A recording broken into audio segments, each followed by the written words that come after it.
Hello, everyone, and welcome to Passionate People and Preposterous Peeves. I'm your host, Ike. I'm here with Anthony. Hello. Say hello, Anthony. Hey. Oh, I'm sorry. You said to say hello. Hello. I've never been good at following directions, dude. Well, I hope you're good at following questions to answers. We'll find First out. up, we have an oldie but a goodie. What's your favorite dad joke? Favorite dad slash bad joke. I think it's an awesome joke. It's the classic. There's two of them. Do you want to hear a short joke or a long joke? Oh, let's hear a short joke. Joke, Nice. and then you get it. Like if you had said long joke, Long joke. then you go joke.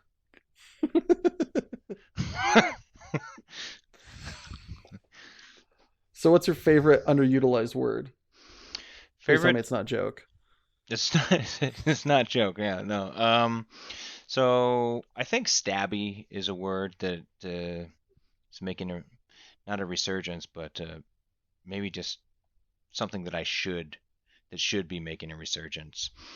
And that's what I use when I'm feeling like a little irritable. Maybe haven't got a lot of sleep. It's like I'm feeling a little stabby today, and I think that very is a just all-encompassing descriptor of my mood rather than impatient or something like that. So it's a lot more colorful. It's very indicative of the actions to follow if unrelenting Right. decisions are not Yeah. made. Yeah. That's right. Yeah. Do you have a movie that whenever you're channel surfing, find yourself on the old boob tube that you're not going to skip by?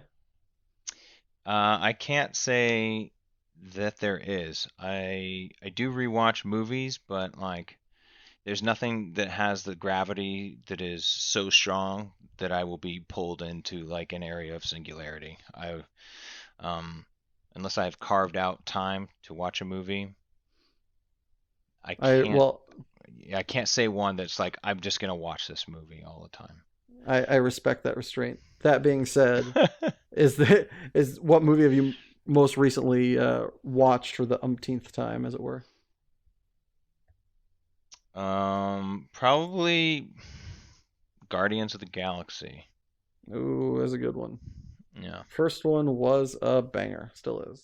yeah, And the classic. more good, Yeah, it's just a classic movie, and yeah. I've just been to Disneyland, so it was just just wanting to relive that they have a new attraction down there. That's Guardians of the Galaxy, the Avengers Campus, and so just had to sit Sweet. down and relive the glory days from the week before. So on the more literature side, did you have a favorite book growing up? I read a lot of fantasy growing up, like Sword of Shannara. So a lot of Terry Brooks, a lot of Robert Jordan. Um, I think I would probably say that the Sword of Shannara was my, Nice. and there's wide debate on the actual pronunciation. Is it Shannara or Shannara? What about you, man? What's your favorite book? I'm a big fan of The Hobbit. It Okay, is, yeah, absolutely. uh, Yeah. it's got adventure, but by and large ends happy. There's not too much, pain and transgression. A couple people eat it, but the main character. I don't know. It is the perfect kind of book growing up. It Yeah, it's just wasn't too harsh. It wasn't too light. similar vein, similar Yeah. vein. If you had to evacuate your house, what's the first thing you're gonna grab? Magic cards. Is there a box or a trunk in particular, or one Uh, card that's making the you got to make sure you have it before any of the others? like if I had to pick, if I was only able to grab one of my magic cards. One of your magic cards, or is there like a box containing particularly like any ones in Yeah, I mean, particular yeah, that like stand out? there's a couple areas I would go to first and maximize value with, with as little surface area as possible. What comes to mind when I say the word underrated? Um, hmm. There's there was nothing that immediately came to mind. Nothing is S- underrated. That's genius. Yeah, value is subjective, and for me, I mean, we were on the magic cards topic, so it was just sort of going Magic the Gathering. So going back there, old magic cards, underrated. Totally. Definitely not undervalued anymore, but definitely underrated. Yeah, right. Yeah. Is there a best piece of advice that you've got over the years that's really kind of stuck with you? Um, I think advice. Someone once told me advice is something that you ask for when you already know the answer. I kind of like that. Damn. Yeah, that's awesome. Is there an anecdote that you find yourself telling, regardless of compunction, request, or opportunity? uh, um, let's see. Yeah, I mean, there's a few that just maybe happen to. Can we narrow in on the sphere of the topic? Just the one that you find yourself telling the most frequently, or the one that you enjoy telling the most. One that I enjoy telling was probably when I met Buzz Osborne, who is the frontman of the once Seattle-based, but really mostly San Francisco and LA-based band, the Melvins. And I was waiting tables down in Los Angeles at the time, so he was in my section, and I just had to like come over to him, and I was that guy, and was like, "Hey, just want to let you know I have like all of your albums, and I always respected that you guys just did whatever the f you guys wanted to do with your music." Even if and they did, even if it meant getting like kicked off of their label or whatever. And he just, he kind of looked at me, and he had his sparkling water. He was there with his wife, and he was like, "Well, we figured we liked the music we were making, so there's probably some other people out there who will like it as well." And it's just like it was so simple, so elegant, and so true. You just doing the thing that they love to do, and the rest just kind of fell into place. That's awesome. That's truly beautiful. On Yeah. kind of a similar token, if you could guarantee one of your dreams would come true, which one would it be? I would say being able to make a comfortable living playing and writing music. And, I don't have like delusions of grandeur about doing like a worldwide tour and being like the next Beyonce or or whatnot, but like it Yeah. would be cool to just be able to spend your time doing the thing that you love to spend time doing, and not have to worry about all of the other things that pull you away from doing the thing that you love, because the thing that you love is earning you the money, which is, uh, almost always what keeps people from doing the thing that they love, is the True. fact that they need money. Yeah. And this society is a pretty crazy constructs that we have created for ourselves. Hamsters in the wheel. So if I'm going to be running in a wheel, like Might as well be playing bass. that's right. Yeah, yeah, yeah. To that effect, yeah. So from the philosophical and like highbrow to the kind of lowbrow and animalistic, what was your biggest celebrity crush in high school? Biggest celebrity crush in high school. Oh, okay. Gosh, who was it? Like, who is the actress that was in The Mask? Oh, Cameron Diaz. Cameron Diaz, specifically from The Mask. Yeah, that's the first one that came to mind. Yeah. That was her first role too. Was it really? Okay. Yeah, Yeah. knockout Yeah. right out the gate. Yeah. And then just,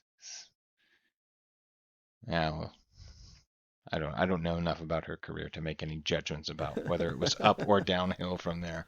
It was up. It was up for a long time. Okay. She's worth more than we'll ever make times a bunch. And that's even if we get our dream jobs. Even forget it. Yeah. All right.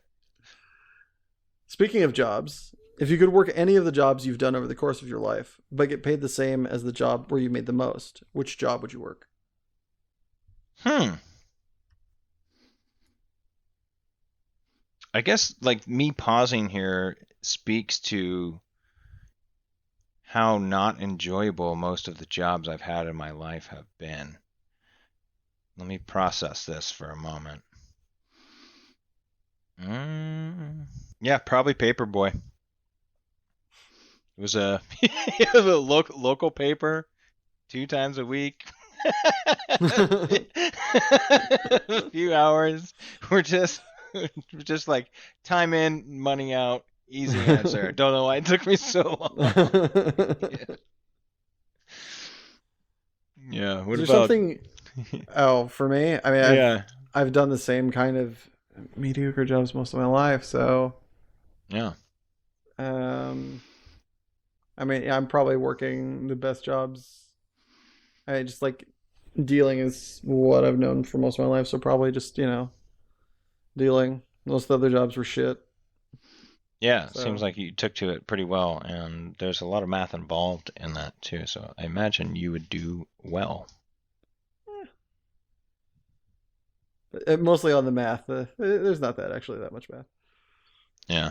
I'll get afraid of upsetting the customers. Oh, there's no avoiding that. That's just That's just just part of like it. take it as rote. It's part and parcel. Yeah. I mean, Yeah. it sucks every time, but it's just it's the constant, like the sun coming up. When Yeah. it stops, you've got more to worry about Yeah, you're than like you some had to deal with in the first place. and then you know you are in a simulation. Exactly. Yeah, I When the got you. customers stop cursing, it's all over, man. Yeah. Agent Smith is coming to get you. That's right. Yeah. What do you regret not having done or tried before you graduated high school? No regrets, man. No regrets. No regrets? Yeah. Nothing that nothing is pulling at my heartstrings. Yeah, I did. I mean, I was in the chess club. I started the Magic the Gathering club. This guy. Played football. I was in a band. I Damn. I How did many as lives much. did you live? Each of those sounds like their own identity, like Yeah, in and of yeah, themselves. yeah. I had many friends and no friends at the same time. Yeah. Many acquaintances and nobody that show up That's at my funeral. exactly. Yeah, yeah. Needless to What's the say, yeah, I don't hang out with many people from my high school from today. back in the day? Yeah, no. What's the most bizarre fact you know to be true? Um, Probably be somewhere in the field of quantum physics. And this is, Hit me. of course, this is assuming that we know and understand the nature of truth, right? Sure. So presupposing that I know anything to be true or the nature of truth, I do think that the fact that an object can exist in two places simultaneously is both bizarre and awesome. All right, well, we're gonna have to go on to the next question because there's a wormhole opening up behind me. So, so I'm asking you to fill in the blank. This weekend was so great. I spent 13 hours doing. Editing, filming, and writing YouTube content. Nice. Yeah, it does take about 13 hours to do that from soup to nuts. Yeah, it's like when once I started like the YouTube and all the the writing and the stuff, and it's just like you get a whole new appreciation for the amount of work and Oh time yeah, that people are like putting in for the quality content that they're putting out. You're like, oh man, yeah. how's, At how's least that the how's people that that are, person like releasing a video every day? It's insane. yeah. At least the people that like, if I put up a YouTube video and somebody makes a jab at or something like that, it's like I immediately get like this feeling of indignation of like, how dare they, this person who has no idea how much it takes. But then if I find out they also are a creator, I'm like, that's fair. Like, because it Yeah. immediately quantifies it, like, oh no, this person knows and they're judging me. Like, I, I don't respect or necessarily appreciate that, but at yeah. least like they have, they've passed the test to have that right. The people that, I don't think you should be able to comment on YouTube until you put up like 3 videos of your own That's totally to fair. choose, like, to give you Yeah. perspective. Yeah. It's like somebody's like first day and then calling out somebody else in the Right. dojo. You're Right. like, you have no idea what you're talking about. Yeah, and how Yeah. could you? But it's like, you shouldn't be allowed to talk. You haven't thrown a punch. You haven't done the work to get the katas down or whatever. Like, come on. So let me play devil's advocate here, because that's what. So when I get, people are thumbs downing or whatever, Mm-hmm. I flip the script, and the first time I got a thumbs down, I was like, I have arrived. We made it, boys. we made it. The more hate you get, that means you're reaching a wider audience that Yeah, is not your friends and your family. And so that's a it's great way to look and at it. it Yeah. is like anytime you got because if you can't look at everything uh, through some sort of optimistic lens, we're all just dead in the water. And I know that that is maybe a little esoteric, but just my 2 cents. Those 2 cents go a long way and buy a lot of burgers, my guy. Yeah, that's right. Definitely don't diminish that. What's something you see in someone else that makes you want to be their friend? Integrity is the first thing that comes to mind. Uh, so, and I feel that I have a really good sense of, not of someone's character when I first meet them. Like I get vibes. Like sometimes I'll walk by someone and I will like physically recoil if they have a bad vibe, or similarly like feel drawn or warmth from a person. So that's what I look for. So I kind of steer away from the people that I don't get good vibes from to begin with. You get that sketchy essence, and you're just like, don't want to get pulled into it. Sketchy essence. Hey, do you want to start an emo band? I think Don't we've take my got first song. Take my first song title away from me. I think we've got something here. It's the name of my mixtape.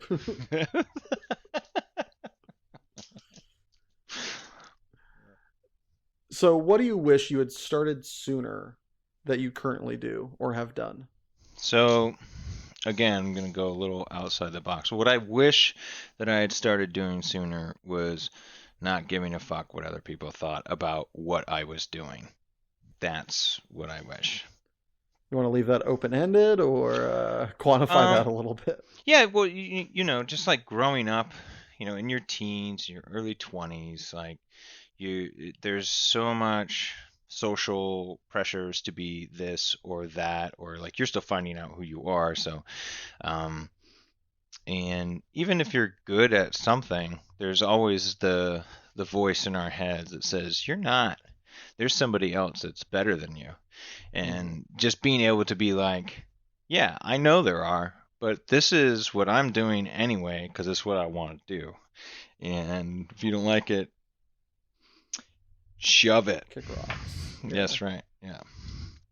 And so that, took a lot of practice for me. And once that switch flipped, I'm just enjoying everything that I'm doing a lot more. And that's really the bottom line. It's not that like, ooh, it's the key to unlocking massive wealth, but it certainly makes what you do more enjoyable if you're doing it for your own enjoyment and for the enjoyment of those around you who also enjoy it. That's awesome. So on the flip side of that coin, Yeah. what do you wish you had ended sooner? And I ask that you refrain from flipping your answer and just Oh yeah. No. not ending giving fucks about what people think. Yeah. Yeah. But good looking out, because that is something I would do. No, drinking. I wish I had stopped drinking sooner. Have you? Do you mean in excess or just in general? Just period at all. Yeah. When's the last time you had a drink? Maybe about three years ago. What is it that caused you to finally give up the bottle?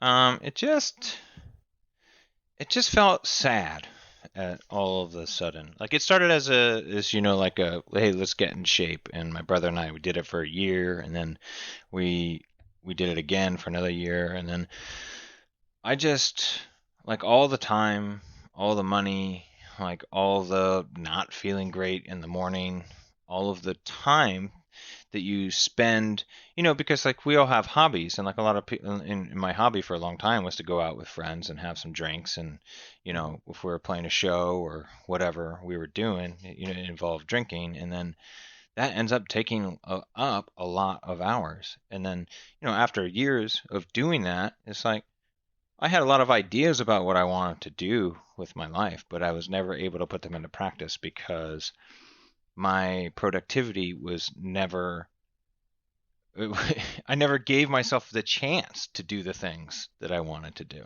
So it's like, you know, that has like made a huge difference for me, just like being able to wake up, you know, fill that time that it would have, been out spending money and not necessarily getting, like, I'm not saying there's no value to, like, going out and sharing drinks with friends and or hanging out with people that but it was a little bit more than that for me, and it was detrimental. Did you find that you had trouble with just having one or two, or was it just Um, what? yeah, yeah. I don't like once I was honest with myself, and I was like, I don't like want to go out to have one drink. Like that was not Mhm. me. Yeah, it was not. It always led to like excess or decisions that you would rather not have done the following day.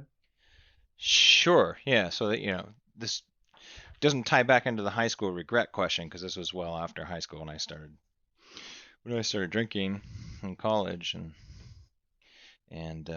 but it was just more like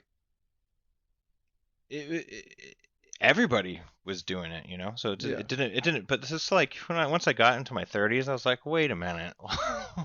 Like, why am I still doing this? Like, what's the point? Hmm. Like, and when I couldn't answer that question anymore, it was pretty simple Yeah. decision, and I've been a lot more productive since I quit, and I'm gonna stick with it. Wish I'd done it sooner so I could.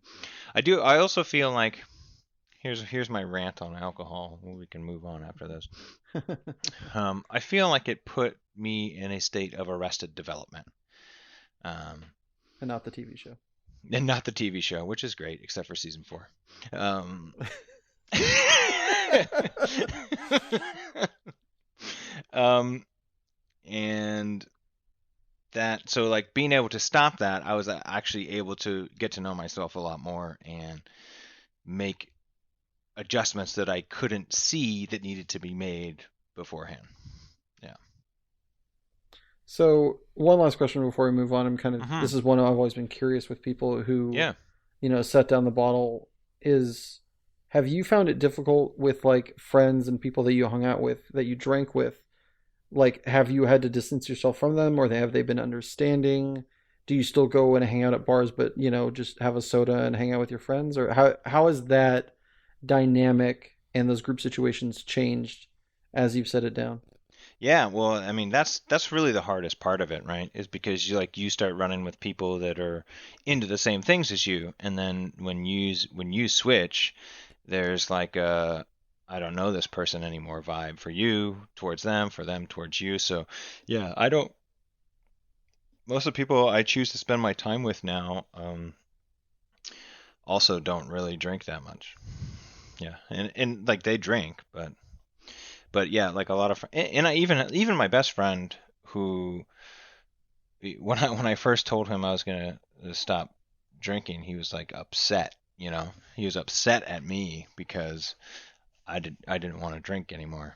He was like, you're not like an alcoholic, man. I've never got a DUI or Hmm. all of that stuff. It was never my bottom was really not as severe as you may hear about, but for me it was enough. And That's awesome, man.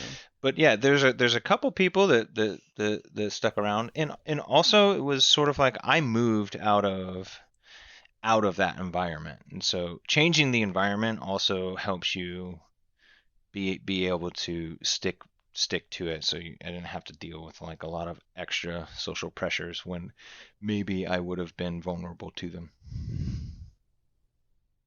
That's amazing. Thanks. So this might end up tying into that, but it also could not. If you went back in time and could tell yourself one sentence, what would it be and when would it be? Yeah, this would be probably high school. And I just would have told myself, learn to do it on your own. And Hmm. that is something that like everybody has their own stuff they're trying to do. And I'm very collaborative, so I like to work with other people. And a byproduct of that wish for myself to like have a common-minded group all working towards a common goal was for me sort of a pipe dream. And if I had learned to do everything myself sooner, I wouldn't be trying to play catch up right now. Like Yeah. um, just like mastering, editing for video, but more importantly, like for music, like learning how to produce your own songs, learning how just any task. If you can learn to do it yourself, you're gonna be better off because there's something to be said for people helping each other out, but at the end of the day, Not always, everybody's not always going to be around to help you when you need it. that's Sometimes you got to help that's yourself. Yeah. we are all our own masters. Well, before we throw it to our first commercial break, if you could make sure listeners of this podcast heard one song, which song would it be? Well, I mentioned Buzz Osborne from the Melvins earlier, and when I was, I think, just maybe junior high, I stumbled across the album Stoner Witch, and the song on that album is called Revolve, and that, for me, just encapsulates just the essence of the Melvins, and for me, it's very nostalgic. But man, what a great rock song! Fun fact: Dale Crover, the Melvins drummer, actually was the drummer on the Nirvana demo, which then some of the tracks from that later were released on their first studio album, Bleach. And Buzz actually introduced Kurt Cobain to David Grohl. Small world, right? That's awesome. Yeah, That's freaking rad. yeah. All right. Well, folks, we're going to throw it to our first commercial break. So either enjoy this totally legit commercial or check out Revolve by the Melvins on the album Stoner Witch. Either way, we'll be back in a minute and hope to see you back in the metaphysical audience. Later, kind of. Having trouble staying awake? Oh, yeah. Wish you'd followed your dream so you had the give a crap necessary to meet your deadlines? Oh, definitely. Are you likely to be fired the second another warm body walks through that door and asks your boss for an application? Probably. Would you prefer to keep this shit sack of a job instead of explaining to Susan that you've been fired? I mean, I guess. Well, then let me introduce you to Caffeine. Caffeine is a highly addictive substance that'll keep you jittery and energized to do any fucking stupid task for hours. That sounds like drugs. It is! Aren't drugs illegal? Not this one. So next time you feel like sitting on the sidewalk instead of at your desk, reach for a caffeine. Wait, you didn't tell me where I can buy it. Because it's mother loving everywhere, you blind Neanderthal. And we're back. Tony, my boy, Yes, what sir. is your passion? Writing songs, man. Writing songs. That is something I have been doing since I before I could play an instrument, I was writing songs. I would write them in notebooks, just the lyrics with the song structures, verse, chorus, bridge, verse, chorus, and I've written hundreds of songs in my life. And it is yeah, just and then I started playing the drums, and then I was writing songs just as a drummer, and then eventually I was like, you know what? It's probably be better if there was a guitar. So, you know, so I was drummer for a few different bands where like I was part of the writing process, like a lot more than a normal drummer would be. But as time went on, that got less and less satisfying for me. So I finally just, and this goes back to the learn to do it on your own, where I did get some help, just like, hey, how do you play a guitar? And then I started playing guitar, and then I went out and paid for some vocal lessons, and just started reading songwriting books, and even had a couple of sessions with like a couple of Nashville songwriters that were kind of showed me some tricks about how to really make your tunes pop. So that but the process of writing a song in is my passion. And I say that just because I have so many songs that are not finished, because it's not as much about like finishing, and I have a bunch that are finished also, but it's about like creating something from nothing, and the process and the state of mind and your consciousness, like when you're in that creative space, and like creating a song in a bubble in your own zone where you're not affected by the outside world, and it's just you, the guitar, and the universe making something for yourself.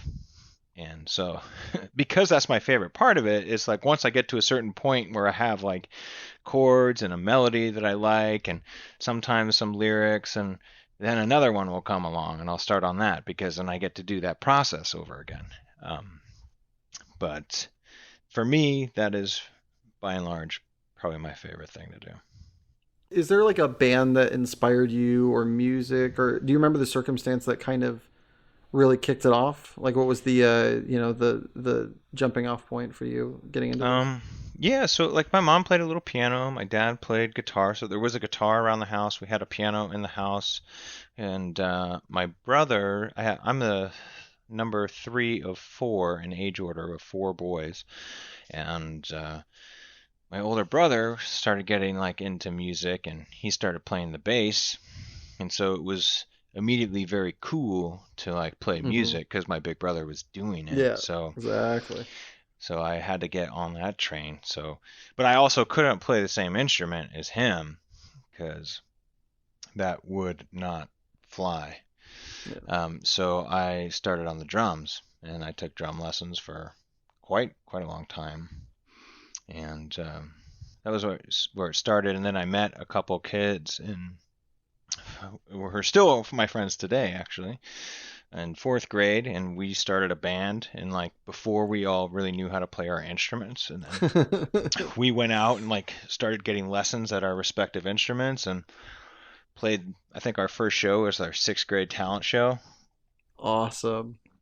where we graced the crowd with Jimi Hendrix's "Purple Haze" and the sweater song, and Oh, by Weezer? yeah, and Nice. Santa Monica by Everclear, and then by seventh and eighth grade we were playing originals, man. The And bangers. that's right, yeah. And then in high school we started gigging around. Like we played the Phoenix Theater up in Petaluma a bunch, and you know any any school talent show that we were able to. We'd go play that, and then that just kind of, and then we went to college, and we all went to different colleges, and I was down in Orange County. My buddy, who was the guitar player and main songwriter for that band, went to LMU, and then I got a call and was like, "Hey, I'm starting a band up down here. You want to play drums?" And I was like, "Heck yeah, I do." So then I started playing drums in that band, and we did a bunch of gigs, had like some management for a short time, and then that band eventually kind of went their separate ways and kind of evolved, and it was called Yumi and Iowa. Oh, that's awesome. Yeah, and it was like a power pop quintet, and everybody was like phenomenal at their instruments, and it was super fun. Still think we were before our time, but you know, all great music is, right? All great music is. And so we did that. I mean, yeah, we got to like open for the Ataris and Unwritten Law and Phantom Planet and a bunch of other bands, and we went on a few little short tours around the West Coast, and it was fun, man. And then that's awesome. And then the band after that was when I had actually started playing guitar, writing my own songs. So that band split into two different bands. So then I was the front man in a new band, and then I was in that band for 3 or 4 years, and that was called Escalator Hill, which is on Spotify. Escalator Hill on Spotify. And then and then I moved back from LA back up into Northern California, where I am now, and started another band, which is the band we kind of are on. And another one. Yeah, yes, right. So I've been doing that, and you know, I guess the one thing that's different now is that I guess 3 or 4 months ago I started writing music for CCGs, and that's what I'm doing now, in addition to like the, you know, just the side band for gigs and fun and stuff like that, which is the Kentucky Street Pioneers. That's the new band. And then I am just on my own, go by the name Traz Whitten on YouTube and Spotify, and so I'm doing that, where I've actually have a new music video coming out on September 13th, which, as of the recording of this, is tomorrow. Sweet. So, what in your opinion, because this is definitely one of those spheres that is covered a lot in media and film and kind of fiction, what do you think the biggest misconception about like songwriting and, you know, being part of a band, what do you think the biggest misconception is about that for the wider world? It's really fucking hard. And I don't know if, I mean, I know that's conveyed sometimes, but imagine dating somebody, and then imagine you're dating 4 or 5 people at once, and all of the little things that maybe annoy you or you disagree with, and then you multiply that by 5. Like, it's really hard for 2 people to be on the same page with anything. And then when you get 5 or 6 people who all have their own creative ideas and directions into a room, and life plans and work and family, and it's just not efficient. Which brings me back to learn to do it on your own. So, you know, like, whereas I could only meet, you know, with a band maybe once, twice a week if we're real serious for practice, and then you all have to be in the same room, you all kind of slog through the songs and your arrangements or whatnot. So now I just write the song and record it, and then I work with a couple other people who help produce it, and it's so much faster. It's crazy. So you really have an understanding. You really understand the album "Rumors" by Fleetwood Mac. It makes complete sense how that was a breaking point for them. Oh yeah, sure. Yeah. Is there Go ahead, sir. Oh, it's just the last point on the band. Like, unless everyone in the band or comedy troupe or whatever it is, whatever collective group, unless everybody has the exact same goal and are willing to put in 100% effort, it's not gonna work. I mean, I guess you could have, one member, just so. I waited on a lot of famous people down in LA, and Jack Joseph Puig, who is a super famous producer, where he has even like some audio software named after him. He came into the restaurant, and I was trying to network and get him to sign my band or whatever. So we actually spoke on the phone a couple times, and this was when the band was like going through some stuff, and he's like, "Yep, people always leave. People always leave. You just keep going. You just have to keep going. Get somebody new. You think somebody's unreplaceable, irreplaceable? They're not. Just get somebody else. Keep moving forward." and that's No. and that's really what you have to do. That's why, like, there has to be a core people of like-minded, common gold individuals, and then who, if you're switching out periphery members. But it's hard, man. Yeah. It's fun though. Like, it's a lot of fun. It's worth it, but it's hard. Yeah. Yeah. Is there a non-obvious aspect that you really love that people probably don't know about when it comes to, songwriting and being part of a band? So those two different questions for songwriting. Yeah, and everybody writes songs differently, but for me, like the chord palette and the melody is just, I usually start from that, and then the words just kind of fall in to the melody. And then as far as a band, like, I guess my answer is presupposing that I know what people's common conceptions of like what those two things are, and I don't know really what people's common conception. What do you think is a common conception of what people think I think a common, like, songwriting and bands are like? well, like, I mean, a non-obvious aspect to like being a band. I don't know. I don't really know that much about like being a band is. I mean, I guess there's like the kind of integral, like you're talking about, like that almost like family element of, dealing with the differences and stuff like that. But So I don't think that the band that I was in was like. I think that most bands have one or two songwriters that bring in a full song and are like, okay, everybody learn these parts, and the rest of the band learns them and play them. Like, the bands that I was in were a lot more democratic than that, which, like, to me is it's more satisfying with the finished products, but the process is very slow because you're going back and forth between so many different ideas for every part of a tune, and it gets I mean, it's like it's like change in a democracy versus change in a monarchy, right? If right. the king Yeah, says yeah. it goes, Yeah, it fucking right. goes. Yeah, exactly. Otherwise, Yeah. it has to go through like 9 committees and like get voted on 4 times. It's like, yeah, it's going to take 10 years, of course. That's a great analogy. Yeah, exactly. So this is something, it sounds like, that you're going to do until your eyes don't work and your fingers can't move. Yeah, and that's the beauty of it. It's like golf, right? Like, you can do it. You can do it forever. Look at Mick Jagger, man.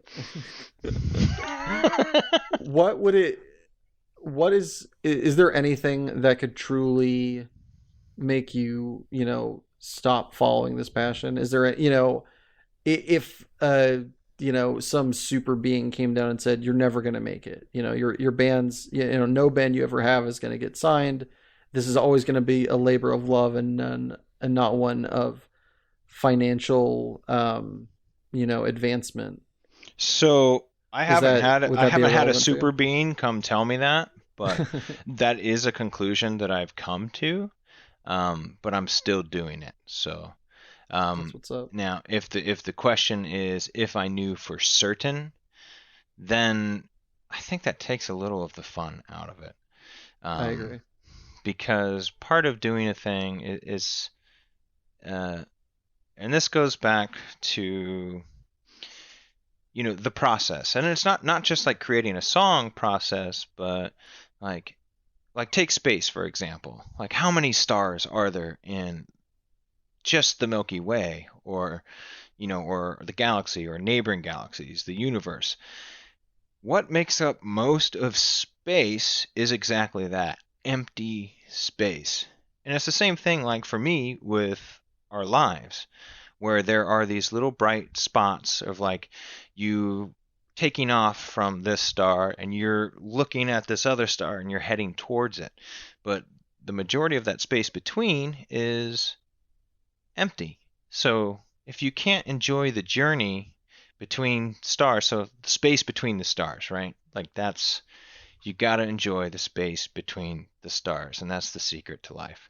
Because human desires are infinite. What we can achieve in our lifetimes is finite. So if you can learn to appreciate the space between that which you have and that which you desire as something to be enjoyed, not to achieve, because regardless of what we have, we're going to want something else after it. If I hit X subscribers, I'm going to want X plus some other number of subscribers. If I sell blank records, there's always a next goal. There's always a next tier. So the real key to happiness for me is enjoying the process. Totally. Yeah. Stop summing up my life in front of me, man. Come on, Jesus. This is a podcast, not an expose. What are you doing over here? Before we move on to the more absurd, do you still have the first song you wrote?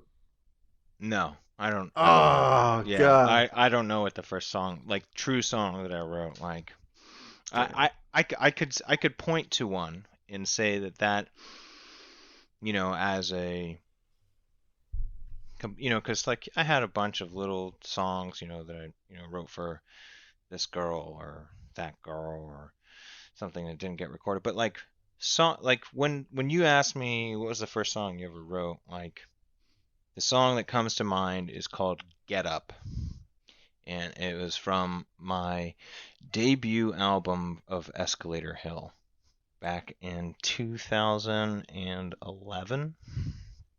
Damn. And That's that was, awesome, man. it was a song I had written a very long time before the band, but ended up becoming a song that we played with the band. That's rad. So, all right, now from the beautiful and motivational to the more absurd and obnoxious. Bring it on. What is your preposterous peeve? Oh, geez. I'd say I have a lot, but there's one that rises head and shoulders above the others, and that would have to be whistling. You're just really lucky I can't do that like toothy whistle. So I wanted to ask you with that like Herbert from Family Guy, shing, like, what's your problem with whistling? Yeah. So it's like if I don't know what it is. I mean, I can't explain it, but I become almost insane if I'm unable to remove myself from a situation where someone is whistling. And it's like sometimes, like if it's in a song, it might be okay, but there are other times where it's in a song where it's very grating and I have to leave the room. There are sometimes someone will whistle, very rarely where it doesn't bother me, but for the most part, I find it unbearable. So I want to cause violence to the person that is whistling. Like you want to get stabby with them. I get stabby. I get real stabby. Yeah. So we're not too far different in age, you and I. So no, I'm assuming that you grew up with the Disney classics. One of which, for me, is the personal favorite. It was the Robin Hood film, the animated feature. Sure, yeah. Which opens with a number featuring an insane amount of whistling. So I've seen that feature as a child, and I don't remember that. That was not something that. You don't remember getting stabby? No, yeah, I don't. Yeah. So there's weird inconsistencies with it, to be sure, but it's It's a problem. I think that if like I was trapped, tied to a chair, just and there were people just like whistling around me, I might go insane. Like Give you the full Clockwork Orange treatment. it would get real bad. Like it's like my brain starts screaming. Do you know when that kind of? Do you remember kind of when that kind of came around for you? What time in your life it was, or what if there was like an incident where somebody was whistling as they tied you to a chair or whatever? No, yeah, like, and it's so bad that like I've thought about that. No, but it's not like that's the worst one. But there's a lot of sounds, like specific sounds, bother me. So there's a term for it's like misophonia. It's just like extreme sensitivity to sounds, where it like causes you to just want to crawl out of your own skin. Yeah, essentially, yeah. Like there's like people can get aggressive or just shut down. Like there's been some studies done, but it's all pretty relatively new field. But whatever it is, pretty sure I have it. That's awesome and terrible at the same time. Well, we're going to throw it to our second commercial break, but make sure to stick around because when we come back, Tony's going to have to defeat the lightning round. Oh, no. See you guys in a little bit. Have you ever wanted to kill a small woodland creature or break a window but not had the physical strength? I know I have. Now introducing Rock. Rock comes in a variation of sizes and ready to use. Simply put Rock in your hand, raise it back to ear level, and release. See? You've got it! This ad does not condone the violence against small woodland creatures or windows, nor will it be held liable for any inability of use when coming into contact with paper. And we're back. Tony, you ready to defeat the lightning round?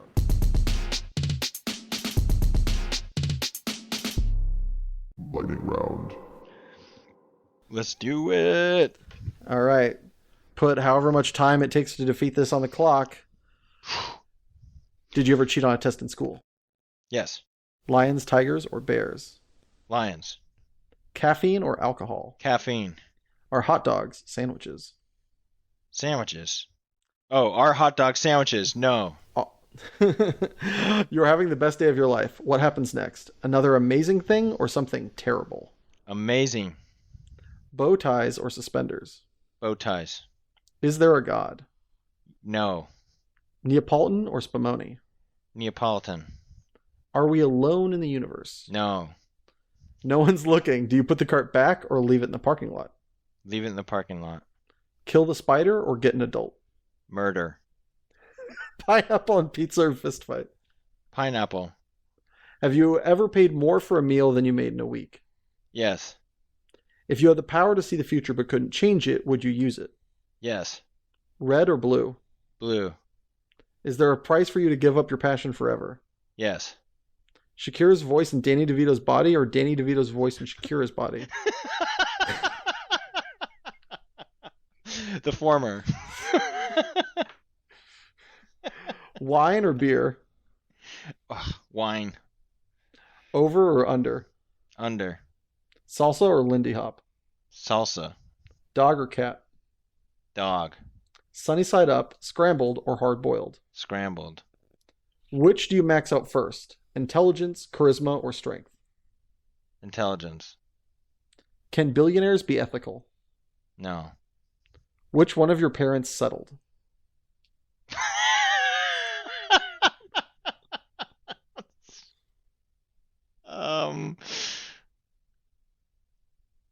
My mom.